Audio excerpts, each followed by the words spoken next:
AEP Tony Greblă pentru abuz în serviciu, pentru modul defectuos în care au fost organizate alegerile și pentru instigare în fals în acte oficiale.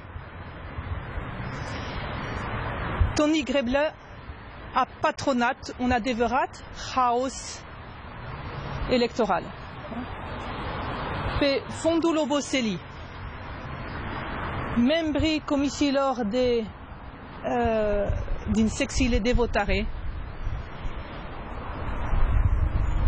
au fost obligați să întocmească niște procese verbale cu niște falsuri grosolane, care cheile nu se închideau.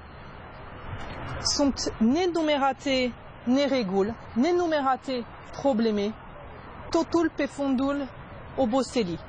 Oamenii au așteptat nedormiți 30 de ore. Unii, după ce au stat ore în secțiile de votare, au stat ore pentru a numera, au stat ore pentru a aștepta ca sacii să fie preluați. Unii au așteptat 8 ore ca sacii să fie preluați și tot nu au fost preluați, au organizat preluarea lor după ce am insistat eu să fie preluate aceste saci.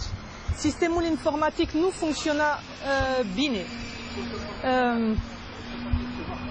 și la ora actuală se face o presiune asupra președinților de secții de votare ca să închidă totul, chiar dacă procesele verbale nu sunt corecte, sunt o mulțime de nereguli și pur și simplu nu corespund nici cu ce s-a numărat.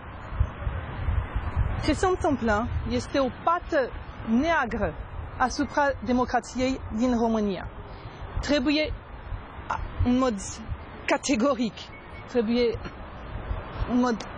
adică neapărat, să fie renumerate un număr destul de mare de secții de votare, pentru că ce găsim nu corespunde în niciun caz cu realitatea cu care s-au confruntat membrii comisiilor de votare. Anumite linii au fost încurcate, anumite rezultate, în loc să se regăsească la un candidat, se regăsesc la un alt candidat. Voturile au fost plimbate. Am găsit buletine deja ștampilate. Am găsit un număr de nereguli care nu s-a văzut până acum, pentru că aceste alegeri au fost profund viciate în modul lor de organizare.